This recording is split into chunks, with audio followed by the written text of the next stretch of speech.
Millionaire Charles Whitman thought money could keep his mother alive until one secret moment proved he had been slowly burying her in silence. Charles Whitman stood in the marble entrance of his Dallas mansion, buttoning his dark suit with the cold precision of a man who controlled everything. The walls were spotless, the floors shined, the air smelled like disinfectant and expensive candles. Every detail in that house obeyed him. Except his mother. Evelyn Whitman sat near the window in her wheelchair, her pale hands folded in her lap, her eyes fixed on nothing. Alzheimer's had taken pieces of her day by day. So Charles fought back the only way he knew how with money. Private doctors. Imported medicine. A strict diet. A whiteboard full of schedules. No salt. No sugar. No noise. No surprises. To him that was love. Then he turned to Denise Carter, the young African-American housekeeper standing quietly by the doorway. "The nurse comes at 5, he said. "Her meal is at 1. If she gets restless, give her the blue pill. Do not change anything." Denise nodded. "Yes, Mr. Whitman." But Charles did not trust her. She was too gentle, too warm. Sometimes, he heard her humming while she cleaned, as if joy had any place in that silent mansion. So Charles pretended to leave for New York. Instead, he ordered his driver around the block and slipped back through the service door. He expected to catch Denise failing. He expected negligence. But what he was about to see would crack open the frozen heart of that mansion and his own. For years, Charles Whitman believed his mother was safe because nothing touched her. Not the dust. Not the weather. Not the noise of the city. Not even life. That was the part he never allowed himself to say out loud. Evelyn Whitman did not live in that mansion anymore. She existed inside it. There was a difference, and deep down somewhere beneath the pressed suits and the polished shoes and the calendar full of meetings, Charles knew it. Every morning her bedroom curtains opened at exactly 7:15. Not 7:10. Not 7:20. The nurse had written the time on the laminated care chart taped beside the door. Morning medication came at 7:30. Warm water only, oatmeal at 8:00. No brown sugar. No butter. No fruit unless approved. Blood pressure at 9:00. Cognitive stimulation exercises at 10:00. 3 picture cards. A spoon. A house. A dog. Evelyn would stare at them with soft empty eyes while a specialist in a white coat asked, "Do you know what this is, Mrs. Whitman?" Most days she did not answer. Some days she whispered a word that belonged to another decade. Robert. That was Charles's father. And every time she said that name, Charles left the room. He told himself he was busy. He told himself he had calls. He told himself there was no use standing there waiting for a woman with Alzheimer's to recognize a son she no longer knew. But the truth was uglier. He could not bear being forgotten. So he paid other people to stand where he should have stood. A neurologist came twice a week. A nutritionist came every Monday. A physical therapist moved Evelyn's arms and legs like fragile machinery. Nurses rotated in and out of the mansion with soft shoes and quiet voices. They checked boxes. They logged symptoms. They adjusted pillows. They measured her life in ounces of water, milligrams of medicine, and minutes of sleep. Charles paid every invoice before it was due. He bought the best equipment. The wheelchair alone cost more than some used cars. The mattress was designed to prevent pressure sores. The air purifier in her room ran day and night. Even the soap in her bathroom had been recommended by a specialist in geriatric skin care. Everything was correct. Everything was sterile. Everything was dead quiet. And Evelyn sat in the middle of it all like a beautiful photograph left too long in the sun. Faded. Still. Untouched. The mansion itself had become a kind of hospital disguised as wealth. The grand staircase no one used anymore. The dining room table that could seat 16 but rarely held more than one untouched bowl of soup. The baby grand piano in the corner closed for 5 years, collecting no dust because the cleaning staff would never allow dust, but collecting silence instead. That silence had weight. It pressed against the walls. It followed Charles down the hallway. It sat beside him during breakfast while he scrolled through market reports and ignored the empty chair where his mother used to sit with coffee and toast, telling him he worked too hard. Back then, Evelyn had been sharp. Sharp enough to argue with him. Sharp enough to catch him lying. Sharp enough to walk into his office without knocking, put one hand on her hip and say, "Charles, you are not too important to call your mother." He used to roll his eyes. Now he would have paid any amount of money to hear that sentence one more time. But he would not admit that. Not to the doctors. Not to the staff. Not to himself. Instead, he built rules. Rules were easier than grief. No loud music. It could agitate her. No visitors without approval. Too much stimulation. No strong smells. They might confuse her. No family photographs in the main room. They sometimes made her cry. No old songs. The neurologist said emotional memory could trigger distress. So Charles removed anything that carried a heartbeat. The framed wedding photo of Evelyn and Robert disappeared from the mantel. The old recipe cards vanished from the kitchen drawer. The floral tablecloth Evelyn had loved was replaced with smooth white linen. Her favorite yellow curtains were taken down because Charles thought the color looked cheap against the new interior design. He did not call it erasing her. He called it helping. And the professionals agreed with him just enough to make him feel righteous. She needs consistency, they said. She needs calm. She needs routine. Charles heard what he wanted to hear. Control. Control was calm. Control was care. Control was love. So when Evelyn refused food, he ordered a new nutrition plan. When she cried at night, he approved a stronger sedative. When she pushed a nurse's hand away, he called it hostility. When she stared toward the kitchen and whispered Friday, he marked it down as confusion. He never asked why Friday mattered. He did not remember. Or maybe he did. Maybe he simply buried it. Because Friday had once been pizza night. Years ago, before the marble floors and the locked medicine cabinet and the private doctors, the Whitman family had been loud on Fridays. Robert would come home with 2 cardboard boxes balanced in his arms. Evelyn would pretend to scold him for ordering extra cheese again. Charles, still a boy then, would steal pepperoni from the slices before anyone sat down. His mother would laugh. His father would say, "Leave some for the rest of us, Charlie." And the whole kitchen would smell like melted cheese, toasted crust, garlic, and home. But in the mansion Charles ruled now, home had been replaced by protocol. At 1:00 p.m., Evelyn was supposed to eat vegetable puree without salt. At 4:00 p.m., she was supposed to drink a liquid supplement. At 6:00 p.m., she was supposed to sit through 30 minutes of soft instrumental music approved by her care team. At 8:00 p.m., the blue pill. If she became restless, another pill. If she became difficult, call the doctor. If she became too much, call emergency services. That was the plan. That was always the plan. And then came Denise Carter. Denise did not move through the mansion like the others. The nurses moved carefully, professionally, watching clocks and charts. Denise moved like she was listening to the house. She noticed things that were not written down. The way Evelyn's fingers twitched when an old melody played faintly from the kitchen radio. The way her eyes shifted toward sunlight when the curtains opened. The way her face softened when Denise called her Miss Evelyn instead of Mrs. Whitman. Small things. Human things. Things Charles had stopped seeing. Denise had first been hired for the night cleaning shift. She was not part of the medical team. She did not have framed certificates. She did not use long words. She carried her own lunch in a brown paper bag and wore comfortable shoes because she worked 2 jobs most weeks. Charles saw that and decided he understood her. He did not. He saw a housekeeper. Evelyn saw warmth. On Denise's 3rd week, she found Evelyn awake in the dark at 2:00 a.m., sitting upright in bed with tears rolling down her cheeks. The night nurse was in the hallway logging medication. Denise stepped inside quietly. "Miss Evelyn," she whispered. The old woman did not answer. Her lips moved. One word. "Hungry." The chart said no solid food after 7:00. The chart said offer water. The chart said redirect. Denise looked at the chart. Then she looked at Evelyn. Not the patient. The woman. She sat beside her and said, "What are you hungry for, honey?" Evelyn blinked. For a moment nothing happened. Then her mouth trembled. "Cheese," she whispered. Denise did not laugh. She did not correct her. She did not call it confusion. She simply nodded as if Evelyn had made all the sense in the world. "Cheese sounds good," Denise said. That was the first crack in Charles Whitman's perfect system. Not a rebellion. Not yet. Just a woman hearing another woman. And sometimes that is where miracles begin. Charles Whitman did not trust Denise Carter. Not from the first day. Not from the first hour. Something about her unsettled him. She was too quiet in the wrong ways, too present in the right ones. She did not glide through the mansion like a trained nurse trying not to disturb the furniture. She walked like a person entering a home. She noticed light. She noticed cold coffee. She noticed when Evelyn's blanket had slipped from her knees by half an inch. And Charles noticed Denise noticing. That bothered him more than he wanted to admit.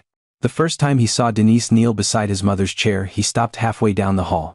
He had been on a call with an investor in Boston, one hand pressed to his Bluetooth earpiece, the other holding a folder of quarterly projections. His voice was calm. His shoes made no sound on the polished floor. Then he heard it. A hum. Soft. Warm. Barely there. Denise was humming an old church tune while folding a pale blue blanket over Evelyn's lap. Not loud. Not careless. Just enough sound to fill the empty space between two human beings. Charles froze. In that mansion, sound had rules. The television could play only approved programs. No shouting. No singing. No sudden laughter. No music unless it came from the tablet loaded with slow piano tracks the neurologist recommended. But Denise hummed like she had not been handed those rules. Like she had not asked permission from grief. Evelyn's head had turned slightly toward the sound. That small movement hit Charles harder than it should have. "Hold on," he said into the phone. He lowered his voice. "Denise?" She looked up at once. "Yes, Mr. Whitman. Is there a reason you're singing?" The question came out sharper than he intended. Denise stood slowly smoothing the front of her light blue uniform. She did not look guilty. That made him angrier. "I'm sorry, sir," she said. "I didn't realize I was bothering anyone." "This is not about bothering anyone. My mother needs quiet." Denise glanced at Evelyn, whose fingers had stopped tapping against the arm of her chair. "Yes, sir." Charles waited for more. An excuse? A complaint? A nervous apology? Denise gave him none. She only nodded once and stepped back. That was the first note Charles wrote down in his mind. Too informal. Too comfortable. Too close. By the end of the week there were more. The pillow behind Evelyn's back was different. The white orthopedic wedge approved by the physical therapist had been replaced by a softer yellow cushion from the upstairs guest room. Charles found it during his evening check and lifted it with 2 fingers as though it were evidence from a crime scene. "Who put this here?" The day nurse looked confused.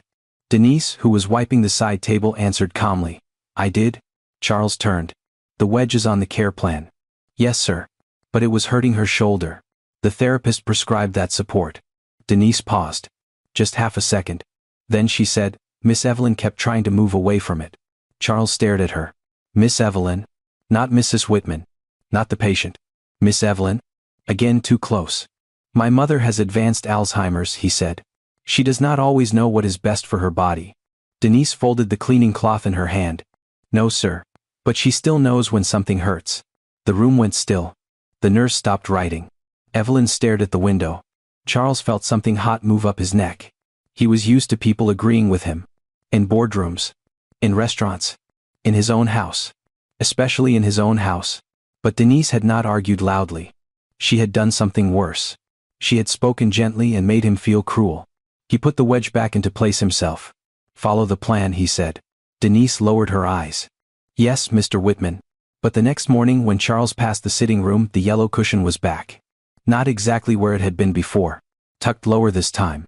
Supporting Evelyn without straining her shoulder. Charles stood there for a long breath, his jaw tight. No one saw him.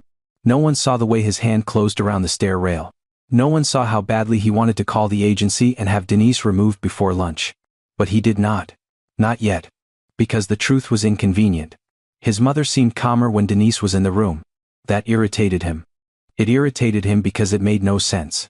Denise had no medical degree, no specialist training, no polished resume. She had started as the night cleaner after 2 certified caregivers quit within the same month. One cried in the kitchen and said Evelyn was too difficult. Another left a note on the counter beside the medication log and never came back. Charles had been desperate. Denise had offered to cover extra hours. "I helped care for my auntie when she got sick," she told the house manager. "I'm not a nurse, but I'm patient."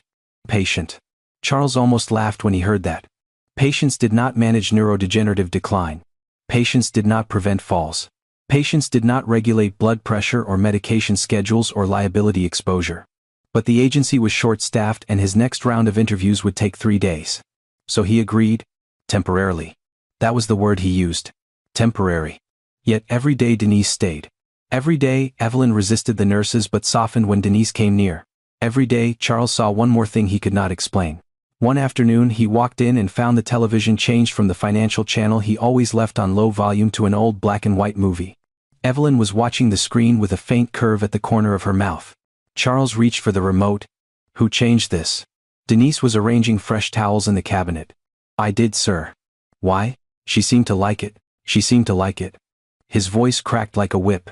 Denise turned around. On the screen, an actress in a satin dress stepped into a ballroom. Music swelled softly from the speakers. Denise said. She smiled when it came on. "My mother does not need random stimulation." "It wasn't random," Denise said. Again quiet. Again careful. Again unbearable. She said his name. Charles's hand tightened around the remote. "What name?" "Robert." That name changed the room. Even the air seemed to hold still. Evelyn's late husband. Charles's father. Dead 5 years. Buried under a gray stone in a cemetery Charles paid to keep immaculate but rarely visited. Denise looked toward Evelyn. She said Robert liked this one. So I left it on. Charles looked at his mother. For a second he almost saw it. A flicker. A small warmth in her face. Not recognition exactly. Something more fragile. Like a candle behind frosted glass. Then he crushed the feeling before it could reach him. Turn it off after 10 minutes, he said. Denise nodded. Yes, sir. But Charles did not leave right away. He stood in the doorway watching his mother watch a movie she may or may not have remembered. Watching Denise stand nearby, not hovering, not forcing conversation, simply being there. And he hated that it looked like peace. He hated that the peace had not come from him. That evening Charles called Dr. Marcus Bell, his mother's neurologist. I'm concerned about the new caregiver, he said. Dr. Bell's voice came through the car speakers, smooth and expensive. Has there been an incident? Not exactly. What kind of concern? Charles looked out at the long driveway through the windshield of his parked SUV. She improvises. There was a pause. In what way? She changes pillows. She hums. She talks to my mother too much. She lets her watch old movies. She uses emotional triggers. The doctor sighed softly. Familiar music and memory cues can sometimes create brief, positive responses. Charles frowned. That is not what you told me before. What I told you, Dr. Bell said carefully, is that overstimulation can cause distress. But emotional memory is complicated. In some patients, familiar sensory cues, songs, smells, routines may comfort them. Charles did not like that answer. It had too much room in it. Too much uncertainty. He paid doctors to remove uncertainty. So you're saying I should let the housekeeper run her own treatment plan? No. I'm saying observe. If your mother is calmer, it may be worth noting. Charles ended the call with a polite goodbye and sat in silence. Observe. In fine. He would observe. And he did. He began checking the medication logs twice a day. He counted pills. He inspected the food waste. He reviewed pantry shelves. He asked the nurses if Denise had violated instructions. He looked for proof. The blue pill bothered him most. Twice in 1 week it remained untouched in the compartment. When he asked Denise why, she said, she calmed down before she needed it. That is not your decision. I understand. Do you? Denise looked tired that day. Not careless. Tired. There were shadows under her eyes and a small bandage on one finger from some kitchen cut she had not mentioned. She was upset because the room was too dark, Denise said. I opened the curtains. Sat with her. She settled. Charles stared at her. The pill is there for agitation. Yes, sir. Use it. Denise's mouth tightened. Just barely. But Charles saw it. There it was. Resistance. Hidden under politeness. He stepped closer. You are not family, Denise. The words landed harder than he expected. Denise did not flinch, but her eyes changed. I know that, Mr. Whitman. This is a medical environment. She looked around the room. At the white walls. At the locked cabinet. At Evelyn sleeping in her chair, thin hands resting under a folded blanket. Then Denise said almost too softly. It used to be her home. Charles said nothing. Because for one brutal second he had no answer. Then his phone rang. A meeting. A number with too many zeros attached. He took the call and walked away. But Denise's words followed him down the hall. It used to be her home. By Thursday night, suspicion had hardened inside him into a plan. He told himself it was responsibility. He told himself he was protecting his mother. He told himself Denise Carter was dangerous because she was emotional and emotional people broke rules. But beneath all of that, in a place Charles refused to look at, there was another truth. Denise had reached a part of Evelyn he could not reach. And Charles Whitman could forgive incompetence. He could punish disobedience. He could replace staff. But he did not know what to do with a poor young housekeeper who seemed to understand his mother better than he did. So he decided to catch her. Not with a warning. Not with a conversation. A trap. Clean. Quiet. Controlled. The kind of trap a man like Charles Whitman knew how to build. And when it closed, he believed Denise Carter would be the one standing exposed. He had no idea the person about to be revealed was himself. Charles Whitman did not sleep that Thursday night. He lay in his bedroom on the second floor, staring at the dark ceiling while the mansion breathed around him in perfect silence. No footsteps. No voices. No music. No laughter. Just the low hum of the air conditioning and the soft mechanical click of security cameras turning in their corners. That house had cost him $18 million. And still, for the first time in years, Charles felt like a stranger inside it. Denise Carter's words kept coming back. It used to be her home. He turned onto his side. Closed his eyes. Opened them again. There was no escaping it. He saw his mother sitting in that chair by the window, wrapped in the yellow cushion Denise had smuggled back into place. He saw her fingers moving slightly when Denise hummed, He saw the way her face softened at the sound of Robert's name. Robert Whitman. His father. A man who had never needed a calendar reminder to sit beside his wife. A man who burned toast, forgot appointments, laughed too loudly, and somehow made Evelyn feel loved every single day. Charles swallowed hard. Then he sat up. No. This was not about guilt. This was about safety. That was what he told himself as he reached for the tablet on his nightstand and opened the home monitoring system. 16 cameras appeared on the screen. Front gate, driveway, kitchen, main hall, dining room, living room, medication room, upstairs corridor. Every part of the mansion watched, recorded, controlled. Except the parts Charles had never learned how to see. He tapped the kitchen feed. Empty. He tapped the living room. Evelyn slept in her chair under a blanket, her head tilted slightly to one side. Denise sat nearby with a folded towel in her lap, awake, watching over her. Not scrolling on her phone. Not sleeping. Watching. Charles frowned. That should have reassured him. It did not. At 6:00 a.m., he was already dressed. Dark suit. White shirt. Silver cufflinks. No tie yet. He stood in front of the bathroom mirror, shaving with short, hard strokes, his jaw tight. His flight to New York was scheduled for 1115. A real flight. A real meeting. A real reason to leave. But he had no intention of getting on that plane. Not at first. Not until he knew. At 7:10 he walked downstairs. The mansion smelled like coffee and polished wood. Outside, the Texas morning sun was just beginning to burn through the pale sky. The lawn crew had already arrived, moving silently beyond the glass walls like figures in a painting. Denise was in the kitchen rinsing a cup. She turned when he entered. "Good morning, Mr. Whitman." Charles did not answer right away. His eyes moved past her to the counter. No food out of place. No bags. No containers. No signs of disobedience. "Where is my mother?" "In the sitting room," Denise said. "She woke up early." She seemed calm. Seemed? Denise held his gaze for 1 second, then lowered it. "She is calm." Charles stepped closer to the counter. Her blood pressure. Checked at 645. 132/78. Medication. Given at 7. The blue pill. Denise paused. Charles noticed. She said. She did not need it this morning. His face hardened. "It is prescribed as needed." "Yes, sir." "And who decides when it is needed?" Denise placed the cup carefully in the drying rack. There was no clatter. No drama. Just the small, controlled sound of a woman choosing every move wisely. "The chart says agitation, pacing, crying, or physical resistance," she said. She had none of those. Charles stared at her. There it was again. Not rebellion loud enough to punish. Not obedience complete enough to trust. Something in between. Something human. He hated it. "My flight leaves in a few hours," he said. "Yes, sir. I'll be gone until Friday evening." Denise nodded. "We'll take good care of her." "We?" That word scraped against him. "We?" Charles asked. Denise blinked. "The staff, sir." He looked at her for a long moment. Then he gave a thin smile that did not reach his eyes. "Of course."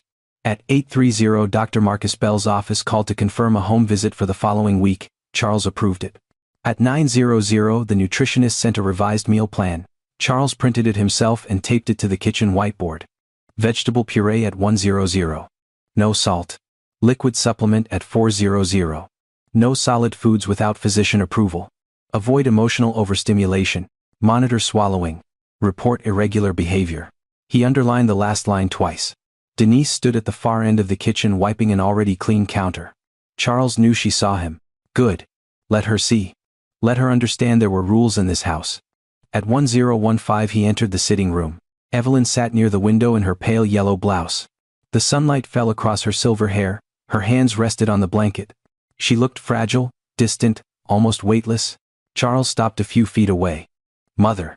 Her eyes moved slowly toward him. No recognition. No smile. Nothing? Just the blank, soft confusion that always made something inside him cave in. He cleared his throat. "I'm leaving for New York." Evelyn stared at him. A small line formed between her brows. For half a second Charles thought she might speak. She did not. He looked away first. Denise stood beside the bookshelf holding a stack of folded linens. "She had a good morning," Denise said softly. Charles turned on her. "I did not ask." The room went cold. Denise's mouth closed. Evelyn's fingers twitched against the blanket. Charles felt it immediately. The ugliness of his own tone. But pride was faster than shame. He adjusted his cuff link. "If anything happens, you call Dr. Bell first, then me? If she refuses food, do not improvise. If she gets upset, follow the medication plan. If she asks for something inappropriate, redirect her." Denise nodded. "Yes, Mr. Whitman." He stepped toward the door, then stopped. "And Denise?" "Yes, sir." No singing. The words hung there. Small. Cruel. Ridiculous. Denise looked at him. Not angry. Not wounded. Worse. Disappointed. "Yes, sir," she said. At 1040, Charles picked up his leather briefcase from the entry table. The driver, Paul Jenkins, waited outside beside the black SUV, rear door open. Paul had worked for Charles for 9 years and had learned the most important rule of the job. Do not ask unnecessary questions. Charles walked down the front steps without looking back. The sun struck the windows of the mansion, turning them into mirrors. For a moment he saw himself in the glass. Dark suit. Perfect posture. A man leaving a house where his mother sat alone with people he paid to love her. His mouth tightened. He got into the SUV. "Airport, Mr. Whitman?" Paul asked. Charles looked down at his watch. "Iling San." Then he said, "Not yet." Paul's eyes flicked to the rearview mirror. "Only once." "Sir." "Drive around the block, then take the service road behind the property. Park near the east gate. Keep the engine off." Paul hesitated for less than a second. "Yes, sir." The SUV pulled away from the mansion gates and rolled beneath the shade of old oak trees. Charles sat in the backseat, briefcase beside him, tablet in his lap. His pulse was steady. His mind was clear. He had built companies this way. Quietly. Strategically. Find the weakness. Remove the weakness. No emotion. No hesitation. But as the SUV turned onto the service road, something tightened in his chest. Not doubt. He refused to call it doubt. At the east gate, Paul parked under a line of trees where the cameras would not catch the vehicle from the front drive. The engine shut off. The sudden silence inside the SUV felt thick and hot. Charles opened the security app. Then stopped. If the cameras were active, Denise might see the red indicator lights. If she suspected surveillance, she would behave. And Charles did not want her careful. He wanted her exposed. One by one he disabled the interior feeds. Kitchen. Dining room. Sitting room. Hallway. Medication room. Each screen went black. $16 million of security turned blind by the man who trusted no one. Charles stared at the dark tablet. Then slipped it into his briefcase. "Stay here," he told Paul. "Yes, sir. If anyone calls, I'm on the way to the airport." Paul nodded. Charles opened the door slowly and stepped out. The heat hit him first. Sharp, dry, rising from the pavement. Somewhere beyond the wall a lawnmower droned.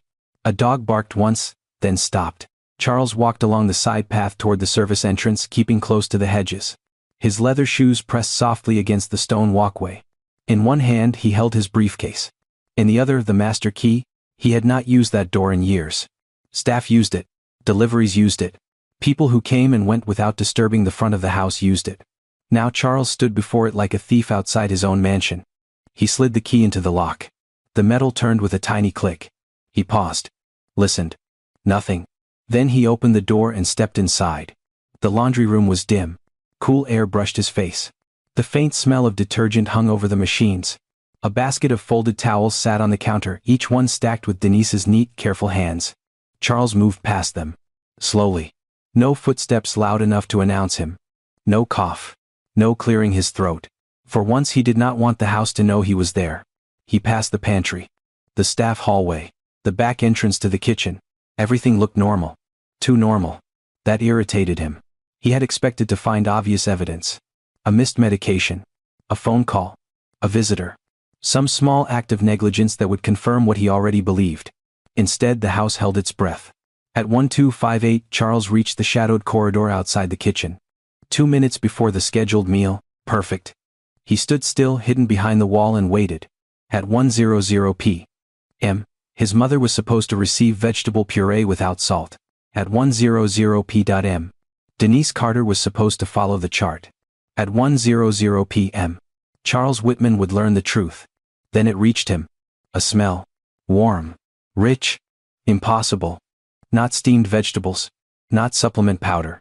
Not disinfectant. Cheese. Garlic. Toasted bread. Pepperoni. Charles's nostrils flared. His grip tightened around the briefcase handle until his knuckles turned white. No. She would not dare. But the smell grew stronger, curling through the hallway like a memory that had escaped its cage. Hot cheese. Tomato sauce. Crisp crust. The kind of smell that belonged to Friday nights long buried. The kind of smell that had no place in a medical schedule. Charles took one step forward. His face darkened. He had her now. He could already see the lawsuit. The termination. The agency complaint. The medical report. The ruined references. Denise Carter would never work in a private home again. He moved toward the dining room, rage rising hot in his throat. Then a sound stopped him cold. Not a crash. Not a scream. Not choking. Laughter. Bright. Deep. Unmistakable. Charles froze 1 yard from the doorway. The briefcase slipped slightly in his hand. His breath caught. Because that laugh did not belong to Denise. It belonged to Evelyn Whitman, his mother. And Charles had not heard it in 5 years. The smell hit Charles Whitman like an insult. Cheese. Pepperoni. Hot grease. Garlic baked into crust.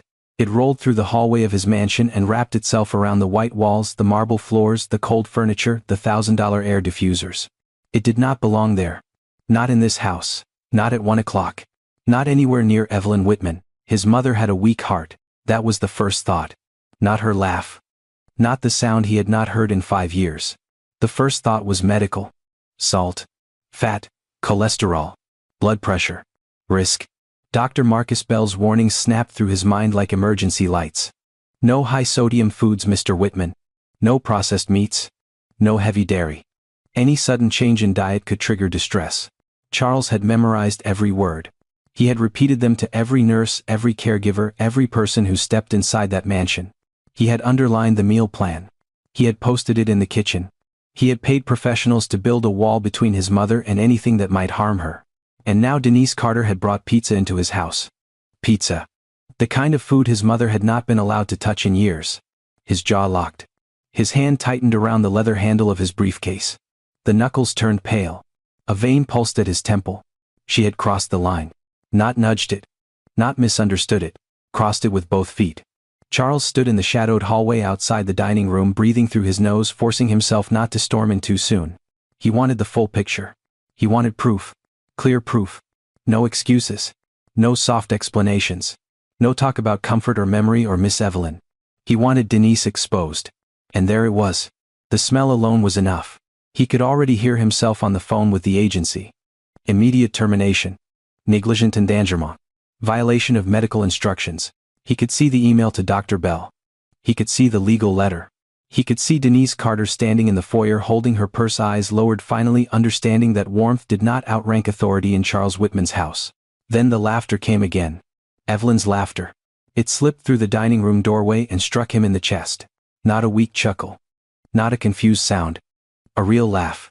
Full. Bright. A little raspy at the edges. The exact laugh that used to fill their old kitchen when his father burned toast and pretended he meant to do it. Charles stopped breathing. For 1 second, the rage lost its footing. Just one. Then he crushed it. No. This was not a miracle. This was danger disguised as happiness. A sick woman could laugh before a stroke. A confused patient could smile while being harmed. People made terrible decisions under the cover of emotion every day. He knew that. He had built a career watching charming people ruin companies with bad judgment. Denise was not saving his mother. She was risking her life. He took another step toward the dining room. The smell grew stronger. Melted cheese, sharp and thick. Pepperoni, oily and spiced. Tomato sauce, sweet and warm. It crawled under his skin. And with it came something else. A memory. Friday night. A much smaller house. A round kitchen table with scratches in the wood. His father Robert walking through the back door with 2 cardboard pizza boxes balanced on one arm, rain dripping from his coat. Evelyn laughing, Robert, I told you 1 pizza was enough. Robert winking, not with Charlie in the house. Young Charles, maybe 9 years old, already reaching for the box before his father set it down. Wash your hands, Evelyn would say. After 1 piece, Charles would beg. No, sir. Then he would sneak a slice of pepperoni anyway, and his mother would pretend not to see. The memory flashed so sharply that Charles almost staggered. He hated it. He hated how quickly it came. He hated that the smell could do in 1 second what doctors' money and machines had failed to do for years. He pushed the memory away and stepped closer. From where he stood hidden by the wall, he could not see the whole room yet. Only the edge of the dining table. Sunlight across polished wood. A white plate. A paper napkin. Paper. Not the linen napkins from the cabinet. Paper napkins like some cheap diner. Charles's mouth tightened. Then he heard Denise's voice. Careful now, Miss Evelyn. It's hot. Soft. Warm. Too familiar. Evelyn answered. Actually answered. Oh, I know. Robert always burned the roof of his mouth because he couldn't wait. Charles froze. The sentence was complete. Clear. Not a mumble. Not a broken sound. A sentence. His mother's voice was thin, but the meaning was there. The rhythm was there. The little teasing lift at the end was there. Charles stared at the floor. His body did not know what to do with what his ears had just heard. For weeks Evelyn had barely spoken. She had drifted through rooms like a shadow. She had stared at walls. She had called nurses by dead names. Some mornings she did not seem to understand what a spoon was. And now she was talking about Robert burning his mouth on pizza. Because Denise Carter had ignored the chart. Because Denise Carter had broken the rules. Because Denise Carter had done the one thing Charles would never have approved. His shame flickered. His anger smothered it. No. A moment of clarity did not justify recklessness. He pictured his mother's blood pressure climbing, her pulse racing, her frail body trying to digest greasy food. He pictured ambulance lights against the mansion windows, paramedics running in, Dr. Bell asking what she had eaten. Denise standing there speechless. He would not let it happen. He would stop it now. Charles lifted his foot to enter the room. Then Denise spoke again. Do you want a smaller piece? Evelyn made a little sound of protest. No. Don't you dare cut it like hospital food. Denise laughed softly. All right, big piece it is. Hospital food? The word stung. Charles looked toward the kitchen where the printed meal plan hung on the whiteboard. Vegetable puree? No salt. Liquid supplement. Monitor swallowing. His rules. His mother's prison. No. He clenched his teeth. That was not fair. He had done what the doctors told him. He had followed science. He had protected her from risk. A son who did nothing would be cruel. A son who controlled everything was responsible. Wasn't he? The answer did not come. Instead, another sound reached him. A small clink of porcelain. A chair shifting. Evelyn inhaling with pleasure. Oh, she whispered. That smells like home. Charles's hand loosened around the briefcase. Just slightly. Home. Denise said, I thought you might like it. You remembered, Evelyn murmured. I listened. 2 words. I listened. They landed harder than an accusation. Charles had spoken to doctors. He had spoken to nurses. He had spoken to nutritionists, pharmacists, insurance managers, agency directors, legal consultants. He had spoken around his mother for years. Denise had listened to her. The thought made him furious because it made him small. He stepped into the edge of the doorway still half hidden in shadow. And then he saw it. The dining room was alive. That was the only word. Alive. The tall curtains had been opened wide and afternoon sunlight spilled across the room in warm gold. Not the cold filtered light Charles preferred to protect the furniture but real sunlight. Bold, reckless, beautiful. The long dining table, usually empty and polished like a museum piece, held 2 cardboard pizza boxes. One was open. Steam curled from it. A silver spatula rested beside a stack of paper napkins, 2 glasses of water stood near the plates. And there was Evelyn. Not slumped in her wheelchair. Not sedated. Not staring through the wall. She sat upright in a dining chair with a cushion behind her back. Her pale yellow blouse caught the sunlight. Her silver hair had been brushed neatly away from her face. Her glasses sat straight on her nose. She held a slice of pizza with both hands.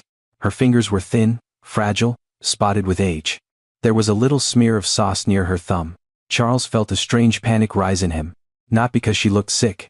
Because she looked happy. Denise stood beside her, one hand hovering near the plate ready to help but not taking over. Her blue uniform was clean. Her hair was pinned back. Her expression was careful, tender, focused. Not careless. Not negligent. That almost made Charles angrier. If Denise had been lazy, he could punish her.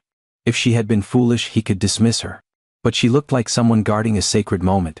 And still the pizza sat there. A loaded weapon made of dough and cheese. Charles's eyes locked on the pepperoni. Greasy circles shining under the sun. Too much salt. Too much fat. Too much risk. He imagined the cardiologist's voice. This is exactly what we warned against. His rage returned, but now it trembled at the edges. He was about to step forward. He was about to say her name like a verdict. Denise? He could feel the word forming in his throat. Then Evelyn lifted the slice, took a careful bite and closed her eyes. The room went still. Denise watched her closely. Charles watched from the shadows. Evelyn chewed slowly. A tiny smile spread across her face. Not vague. Not confused. Real. When she opened her eyes, they shone. Oh, Robert, she whispered. Charles felt the floor shift beneath him, his father's name. Not as a random fragment. Not as a symptom. As a memory. Evelyn smiled at the slice in her hands, then looked toward Denise. Every Friday, she said. He brought it home every Friday. Extra cheese for me? Pepperoni for Charlie? That boy would pick it clean before dinner started. Denise smiled. Sounds like Charlie loved his pepperoni. He did, Evelyn said and laughed again. Greedy little thing? Charles stood in the doorway, hidden and exposed at the same time. His mother remembered him. Not the man in the suit. Not the stranger who checked her blood pressure logs. She remembered the boy. The boy with greasy fingers. The boy at the kitchen table. The boy she once laughed with. And for the first time in years, Charles Whitman did not know whether he wanted to shout, cry or run. Charles Whitman stood in the doorway and forgot how to breathe. For a moment the mansion disappeared. The marble floors. The glass walls. The locked medicine cabinet. The printed meal plan taped to the kitchen board. All of it fell away. There was only his mother at the dining table holding a slice of pizza with both hands, smiling like the woman he had spent 5 years mourning while she was still alive. Evelyn Whitman was not staring into emptiness now. She was not curled into herself. She was not mumbling at shadows or drifting behind a fog Charles could not reach. She was sitting straight, shoulders lifted, chin slightly raised, eyes bright behind her glasses. Sunlight fell across her pale yellow blouse and made the room glow around her. The dining chair seemed too large for her thin body, but somehow she looked stronger than she had that morning. More present. More real. Alive. Terribly alive. Denise Carter stood close by, not hovering, not controlling, just watching with a quiet tenderness that made Charles's throat tighten. Careful, Miss Evelyn, Denise said. Small bites. Evelyn gave her a look. A real look. The kind of look mothers give when they are being fussed over and do not appreciate it. I raised a son, Evelyn said. I know how to eat pizza. Denise laughed. Not loudly. Just enough. A soft burst of warmth. And Evelyn laughed with her. Charles felt the sound go through him like a knife. That laugh had once been the weather of his childhood. It had filled kitchens, hallways, car rides, Christmas mornings. It had floated over burned dinners and bad report cards and his father's terrible jokes. Then year by year illness had stolen it. Grief had buried it. Charles had accepted its absence the way people accept winter. But now it was here. In his dining room. Because of a pizza box. Because of Denise. Because of everything Charles had forbidden. He stayed half hidden in the shadow of the doorway, unable to step forward, unable to step back. Evelyn lifted the slice again. The cheese stretched in a thin golden ribbon from the box to her plate. Denise caught it with the spatula and guided it down before it could fall on Evelyn's blouse. There we go, Denise said. Saved it. Evelyn smiled. Robert used to say the cheese string was the best part. He sounds like he knew what he was talking about. Oh, he did. Evelyn's eyes softened. He always ordered extra cheese. Said life was too short for dry pizza. Charles closed his eyes. His father had said that. Exactly that. Life is too short for dry pizza. Robert Whitman had said it with a grin, standing in their old kitchen shaking rain from his coat while young Charles complained he was starving. Charles had not thought of that sentence in decades. It had been buried beneath earnings calls, acquisitions, funerals, medical charts, and all the heavy furniture of adulthood.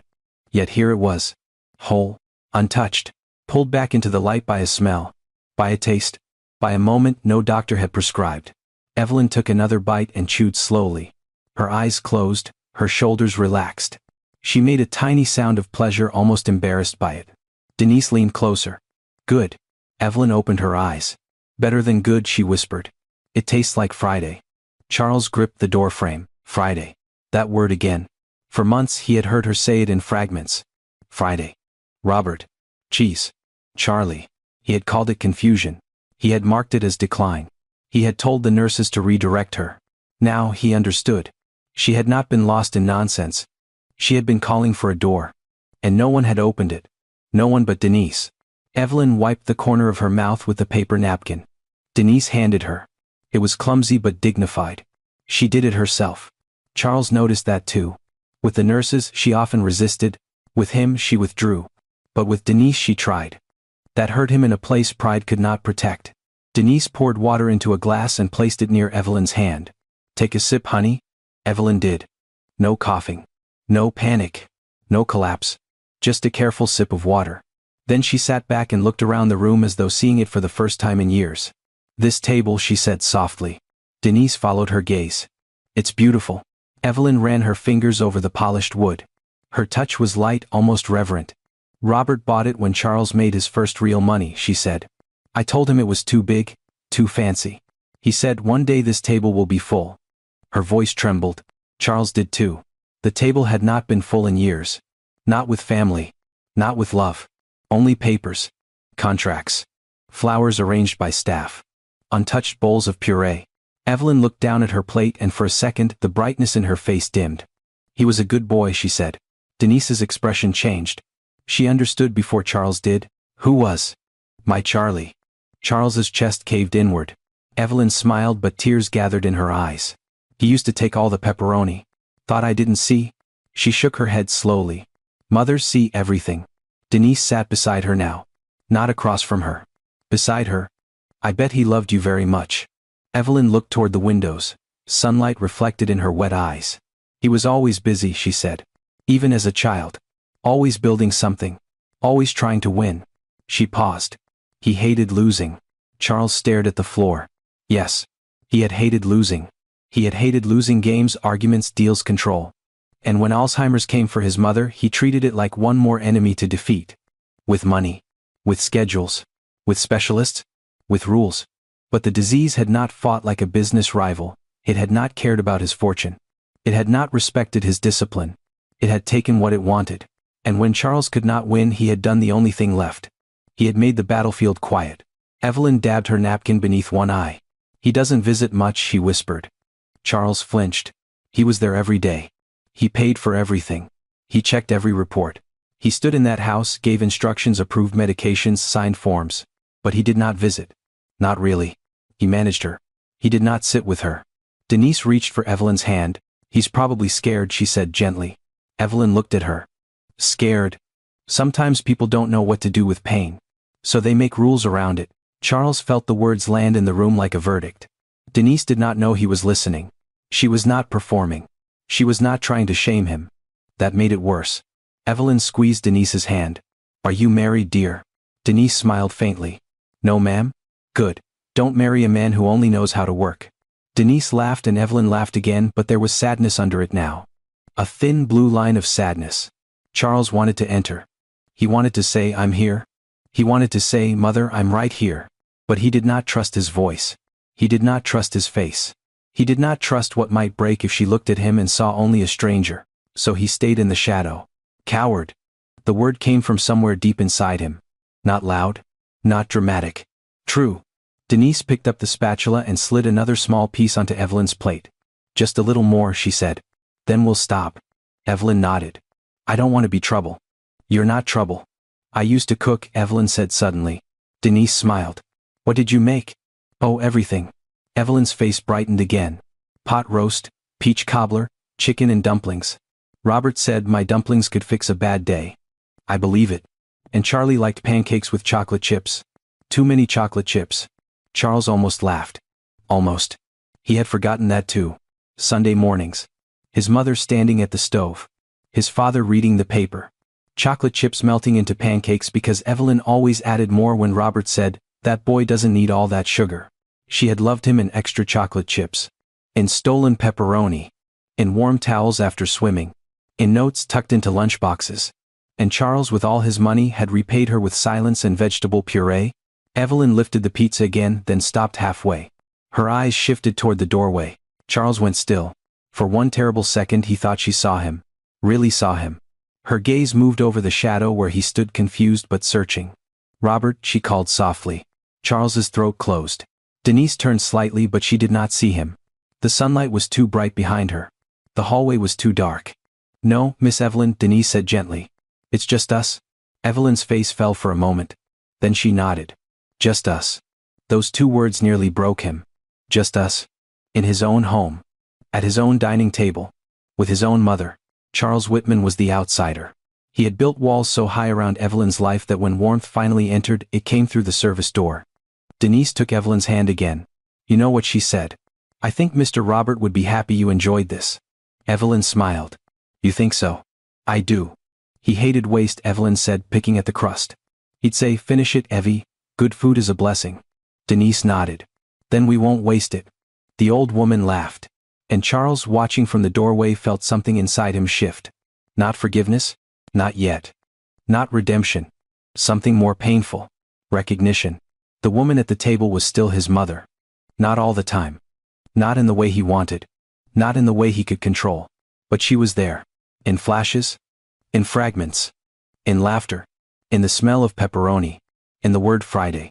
In the memory of a boy who stole toppings from pizza before dinner. Charles had spent years staring at what Alzheimer's had taken. Denise had found what it had not. And that was why the sight before him did not simply shock him. It humbled him. It stripped him down. It left him standing in a dark hallway with a briefcase in his hand, watching a housekeeper do what his millions had failed to do. She had not cured Evelyn. She had not defeated the disease. She had done something smaller. And somehow bigger. She had reached her.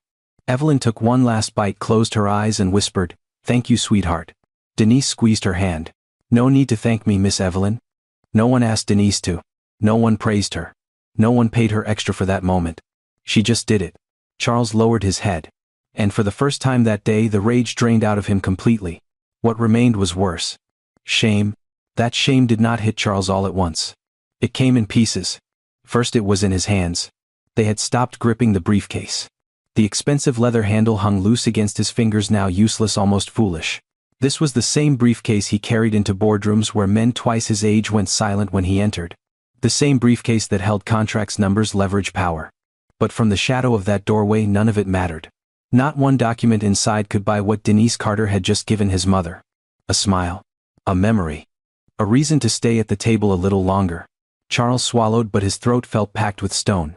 Across the dining room, Denise carefully folded the top of the pizza box closed. Not in a rush. Not with guilt. She moved slowly, giving Evelyn time to finish the moment instead of snatching it away like a nurse ending visiting hours. "Do you want to sit here a bit longer, Miss Evelyn?" Denise asked. Evelyn nodded. "Yes," she whispered. "The sun feels nice." Denise smiled. "Then we'll sit." Just that. No schedule. No command. No correction. "Then we'll sit." Charles felt the words press against him. How many times had his mother wanted to sit in sunlight and no one had let her? How many times had she looked toward a window while he ordered the curtains closed to protect the furniture? How many times had she reached for a memory while he told the staff to redirect her back to the present? The present? What a cold little word it had become. For Evelyn, the present was pills in plastic cups. Puree with no salt. Strangers checking her pulse. Her son walking past her chair with a phone in his hand, too afraid to meet her eyes. But Denise gave her something different. Not a cure. A doorway. A small warm doorway back into herself. Evelyn rested both hands on the table. Her fingers were thin, the skin almost translucent, but there was still dignity in them. Denise saw that. She never grabbed Evelyn unless she needed to. She never treated her like a broken thing. She waited. That was what Charles noticed next. Denise waited. When Evelyn reached for the water glass, Denise did not jump in and do it for her. She moved her hand close, ready if needed, but she let Evelyn try. The glass trembled. A few drops spilled onto the table. Charles almost stepped forward out of habit. Denise did not panic. "That's all right," she said softly. "Tables are made for spills." Evelyn smiled. "Not this one. Charlie paid too much for it." The sentence struck Charles like a hand across the face. Charlie. She had said Charlie. Not Mr. Whitman. Not that man. Not a stranger. Charlie. Denise's eyes warmed. "Did he?" "Oh yes," Evelyn said, glancing across the polished wood. "Always buying things too big, too shiny. Even when he was little, he wanted the biggest bike, the biggest school project, the biggest piece of cake." Denise chuckled. "Sounds like he knew what he wanted." Evelyn's smile softened.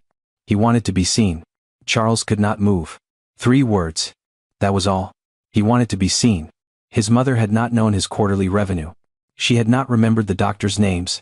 She might not have known the date, the year, or the city she lived in. But somewhere inside the fog she still knew him. The boy beneath the suit, the lonely child who built towers from blocks and cried when his father left for business trips. The teenager who worked until midnight because a B+ felt like failure. The grown man who bought mansions large enough to hide inside. Denise listened like every word mattered. Not because Evelyn was rich.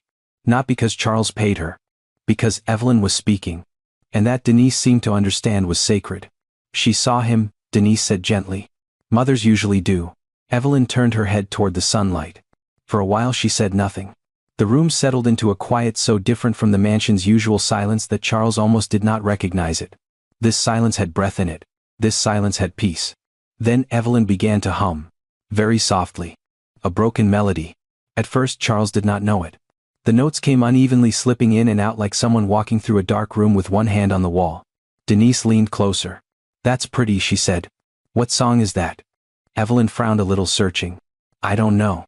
Denise did not correct her. Did not push. She hummed the last few notes back. Evelyn's face changed. The smallest lift of surprise. Then she joined in. Together, the two women hummed at the dining table in the golden light, one old, one young, one drifting in and out of memory, one holding the thread steady with nothing but patience. Charles recognized the melody then. His father used to sing it badly while doing dishes. Evelyn used to throw a towel at him and say, "Robert, please, the neighbors have suffered enough." And Robert would sing louder. Charles pressed his palm to the doorframe. His knees felt weak. He had spent millions trying to keep Evelyn's body alive. Specialists, supplements, machines, controlled diets, imported medications. He had mistaken maintenance for love. Denise had brought her a song. A smell. A taste. A name. And suddenly the woman he thought was gone had reached back from the dark and touched the room.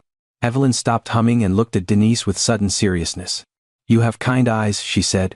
Denise blinked. For the first time since Charles had been watching, she looked caught off guard. "Thank you, Miss Evelyn. You remind me of someone." Denise's smile became careful. "Who?" Evelyn searched her face. Her lips parted. For a moment confusion flickered in her eyes and Charles saw the fog moving back in. He almost hated the disease for that. No, he did hate it. With a clean, helpless fury, but Denise did not chase the memory. She did not demand it. She simply covered Evelyn's hand with her own. "That's okay," she whispered. "You don't have to find it right now. You don't have to find it right now." Charles had never said anything like that to his mother. He had asked her to remember. He had asked her to eat. He had asked her to cooperate. He had asked her to be calm, be safe, be quiet, be easier for everyone around her. Denise asked nothing. She made room. And in that room Evelyn seemed less afraid. A minute passed. Then another. The sunlight shifted across the table. The pizza cooled. Somewhere in the kitchen the refrigerator clicked on. Evelyn looked down at Denise's hand covering hers. "You came back," she said. Denise's shoulders tightened slightly. "I'm here? I was afraid you wouldn't." Charles frowned from the doorway. The words had changed. The tone had changed too. Evelyn was no longer speaking to Denise as Denise. She had slipped somewhere else into some old grief Charles did not yet understand. Denise knew it. He saw it in her face. The quick flash of pain. The decision. The tenderness that followed. "I wouldn't leave you alone," Denise said. Evelyn's eyes filled. "People leave." Denise's thumb moved gently over the back of Evelyn's hand. "Some do. My Robert left." Denise's voice lowered. "I'm sorry. And Charlie left too." Charles stopped breathing. He was in the house. He had been in the house every day. But Evelyn's words did not care about facts. They cared about feeling. And to her he had left. Maybe the first time he turned away because she called him by his father's name. Maybe the first time he let a nurse feed her while he answered email. Maybe the first time she cried and he ordered a sedative instead of sitting beside her. He had not abandoned her body. He had abandoned the room where her heart still lived. Denise looked down and Charles saw her swallow hard. "I think Charlie got scared," she said again. Evelyn's tears slipped down both cheeks now. He was such a sweet boy. The words broke something loose inside Charles. Not loudly. No dramatic crash. Just a crack. Deep and clean. He remembered being sick at 10 years old, feverish and shaking under a blanket. His mother had sat by his bed all night cooling his forehead with a washcloth, whispering, "I'm right here, Charlie. I'm right here." He had not known then how much those words cost. A whole night of sleep. A stiff back. Worry. Love. She had given it without counting. Now she was the one lost and frightened. And he had counted everything. Calories. Pills. Blood pressure. Hours. Bills. Risks. Everything except loneliness.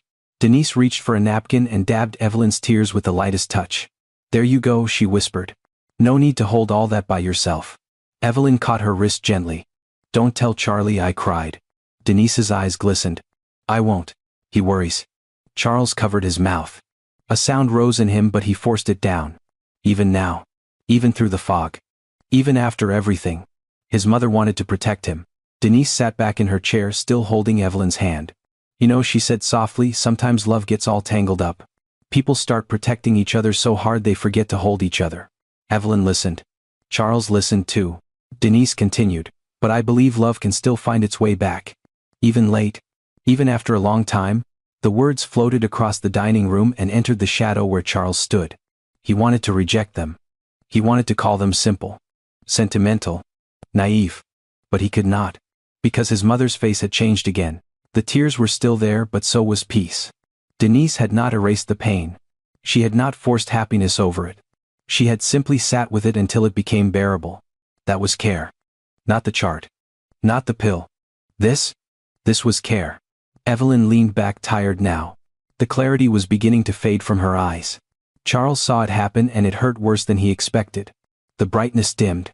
The sharp lines of memory softened. She looked smaller again. Denise saw it too. "Time to rest?" she asked.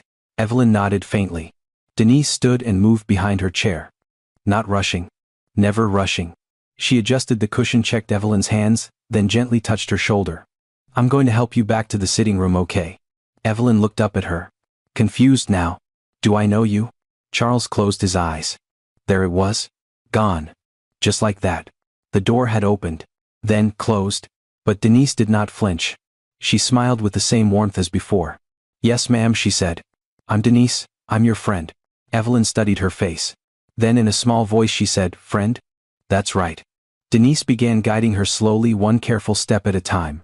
No one asked Denise to love her. No one thanked her. No one promised her a bonus. She just did it. And Charles Whitman, still hidden in the hallway of his own mansion, finally understood the terrible truth. Denise had not broken the rules because she was careless. She had broken them because the rules had forgotten Evelyn was human. She had not given Evelyn pizza to disobey him. She had given Evelyn a piece of her life back. A taste of Friday. A memory of Robert. A glimpse of Charlie. A few golden minutes where Alzheimer's did not win completely. And in those minutes, Denise Carter had done what Charles's fortune could not. She had returned Evelyn's soul to the room. Charles Whitman did not step into the room. Not yet. He stood in the hallway while Denise guided his mother back toward the sitting room, one careful step at a time. Evelyn's hand rested on Denise's arm. Her slippers brushed softly across the floor. The sound was small. Almost nothing. But to Charles it sounded like a verdict. He watched his mother move slowly through the sunlight, tired now, fading back into the fog. 10 minutes earlier she had been laughing. Remembering. Teasing him as a boy. Talking about his father as if Robert Whitman had just walked out to pick up more napkins.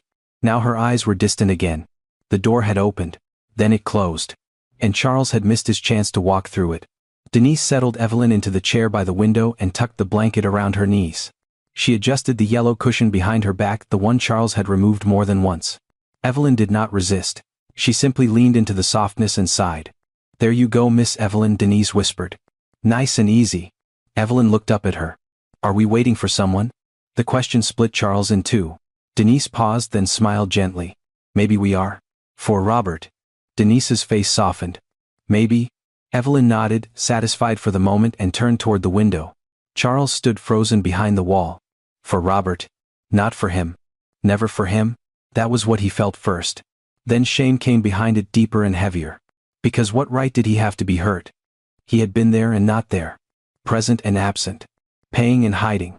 He had moved through that mansion like a manager inspecting a facility, not like a son entering his mother's home. He knew her blood pressure readings. He knew her medication schedule. He knew the exact cost of every doctor, every specialist, every imported supplement, every private nurse who had quit after a few hard weeks. But he did not know that she missed Friday nights. He did not know that the smell of pepperoni could bring back Robert. He did not know that she still remembered him as a boy with greasy fingers stealing toppings from a pizza box. He had known everything. And nothing. Charles lowered his eyes to the briefcase in his hand. It looked absurd now. A rich man's weapon. He had brought it like armor. Like proof of who he was. Charles Whitman, founder, chairman, deal-maker, decision-maker. A man whose signature could move money across continents. A man who did not ask twice. But in that hallway the briefcase felt like a child's toy. What was inside it? Contracts? Reports? Legal drafts? A flight itinerary he had never planned to use. None of it could make Evelyn say his name. None of it could make her laugh. None of it could teach him how to sit beside her without fear. Across the room, Denise picked up the water glass and placed it near Evelyn's chair. She looked toward the dining room, probably thinking about cleaning up the evidence. Evidence. That word struck him hard. He had come home looking for a crime. And found mercy. He had expected carelessness. And found courage.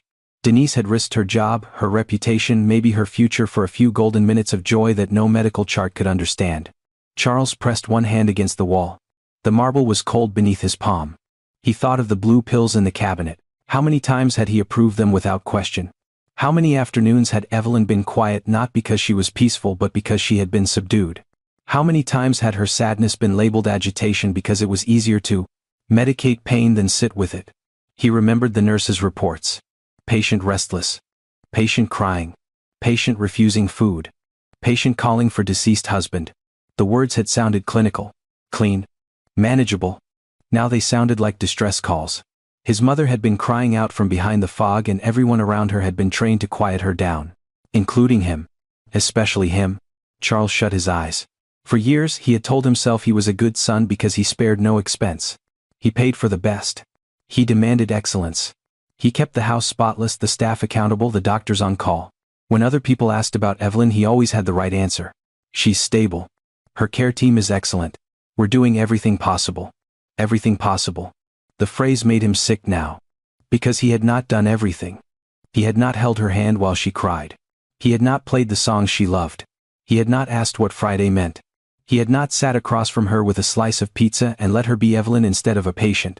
He had spent millions keeping her heart beating. But he had let loneliness wrap around it like a fist. In the sitting room, Evelyn's head dipped slightly. Denise noticed at once. She pulled the blanket higher and dimmed the light just enough to soften the room, not bury it. Then she sat nearby. Not too close. Not too far. Just there. That was the thing Charles could not stop seeing. Denise knew how to be there. Charles knew how to provide. He knew how to command, purchase, schedule, protect, authorize, replace, and control. But he had forgotten how to be there. Maybe he had never learned. His father had known. Robert Whitman had not been perfect. He had been late to appointments, messy with receipts, careless with socks, terrible with calendars. But he knew how to enter a room and make it warmer. He knew how to make Evelyn roll her eyes and laugh. He knew when to put work down. Charles had spent half his life trying to become more disciplined than Robert. More successful. More respected. More untouchable. Now standing in the shadows, he wondered if he had only become colder. A sound escaped him then. Small. Broken. Denise turned her head. Charles stepped back instinctively, but it was too late. She had heard something. Hello, Denise called softly. Charles did not answer. His heartbeat slammed against his ribs. For one wild second he considered leaving, slipping back through the service door. Getting into the SUV? Going to the airport for real. Pretending he had never seen any of it. He knew how to escape. He had been escaping for years. But then, Evelyn stirred. Charlie, she whispered. Charles's entire body went still. Denise looked at Evelyn, then toward the hallway. Miss Evelyn? The old woman's eyes remained half closed, her voice thin and uncertain. Charlie, don't take all the pepperoni. The words floated through the room. Soft. Faded. Impossible. Charles covered his mouth with one hand. He was 54 years old, worth more money than his childhood self could have imagined, standing in a hallway like a guilty boy caught with his hand in the pizza box. And his mother had found him. Not with her eyes. With memory. With love. With some piece of herself the disease had not managed to destroy. Charles took one step forward. Then stopped again. He was afraid. Not of Denise. Not of being exposed. Of walking into that room and seeing Evelyn's eyes go blank. Of saying mother and receiving nothing. Of learning that the version of him she loved existed only in the past, while the man he had become was no one to her. Denise appeared at the edge of the sitting room. She saw him then. Really saw him. The color drained slightly from her face. Mr. Whitman. Her voice was quiet. No panic. No excuse. No lie. Charles looked at her. For a long moment neither of them spoke. The whole trap stood between them. The fake trip. The disabled cameras. The service door. The pizza boxes in the dining room. The rules broken. The life restored. Denise's chin lifted but her eyes were wet. She was ready for what came next. Ready to be fired. Ready to be blamed. Ready to stand in front of a powerful man and pay the price for giving an old woman one afternoon of happiness. Charles saw all of that. And it broke him more than any apology could. He opened his mouth. Nothing came out. Denise spoke first. She didn't eat much, she said carefully. Just enough to taste it. I watched her closely. She swallowed fine. Her breathing stayed steady. I know it was against the chart. Charles looked past her at Evelyn, who was dozing in the chair, one hand curled loosely over the blanket. Denise continued, her voice trembling now. She kept asking for Friday. For Robert. For cheese. I thought maybe. She stopped. Swallowed. I thought maybe she deserved to have something that made her happy. Charles stared at her. That sentence should have angered him. Instead, it hollowed him out. She deserved to have something that made her happy. So simple. So obvious. So devastating. Charles had spent years asking what would keep Evelyn alive. Denise had asked what would make her want to be. That was the difference. That was the terrible, beautiful difference. He stepped fully into the sitting room. Denise moved aside at once as if making space for the man who owned the house. But Charles no longer felt like he owned anything. Not the room. Not the moment. Not even the story he had told himself about being a devoted son. He walked toward Evelyn's chair. Slowly, carefully, like a man approaching something holy. His mother slept lightly, her face turned toward the window. There was a trace of sauce at the edge of one fingernail. Denise must have missed it. Charles saw it. And instead of disgust he felt grief. That tiny red mark was proof. Proof she had tasted something. Proof she had returned, however, briefly. Proof he had almost punished the woman who gave it to her. Charles knelt beside the chair. His knees touched the floor. The marble was hard. He had not knelt in that house in years. "Mother," he whispered. Evelyn's eyes fluttered but did not open. Charles reached for her hand, then hesitated. Denise watched from behind him. No one moved. Finally, Charles took his mother's hand in his. It was warm, fragile, human. Not a condition. Not a responsibility. Not a problem to solve. His mother. He bowed his head over her hand. And the man who had controlled everything felt something inside him finally give way. "I'm sorry," he whispered. Not loud enough for a boardroom. Not polished enough for a speech. Just broken enough to be true. "I thought I was saving you." His voice cracked. "I thought all of this was love." Evelyn slept on. Denise stood silent. Charles closed his eyes. The house around him no longer felt like a fortress. It felt like a place waiting to become a home again. And for the first time in years, Charles Whitman understood the truth he had paid everyone else not to say. He had not been protecting his mother from danger. He had been protecting himself from pain. And in doing so he had left her alone. Not anymore. Evelyn's fingers tightened around Charles's hand. Just a little? Barely enough to feel. But Charles felt it. His head lifted. His eyes filled as he looked at the mother he had almost lost while she was still breathing. Then Evelyn opened her eyes. For one clear second, she stared at Denise. Not as a caregiver. Not as a stranger. As someone from long ago. Her lips trembled. "Patricia," she whispered. The name hit the room like thunder. Charles froze. Patricia. His older sister. The daughter who had died in a car accident at 19. The name no one spoke anymore. The photograph Charles had locked away because his mother cried every time she saw it. Denise went still, but she did not pull away. "No, Miss Evelyn," she said softly.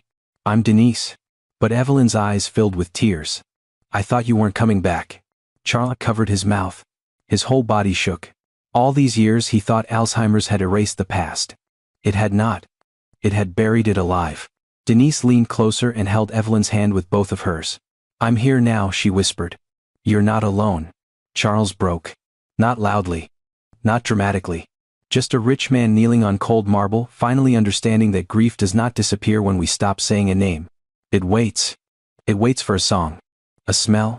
A kind hand. A moment of love brave enough to open the door.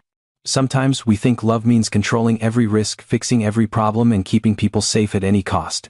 But real love is not only protection. Real love is presence. It is listening. It is remembering what makes someone feel human. So tell me in the comments. Who is someone you wish you had held closer while you still had time? And if this story touched your heart, subscribe to the channel because the next story may remind someone they are not alone.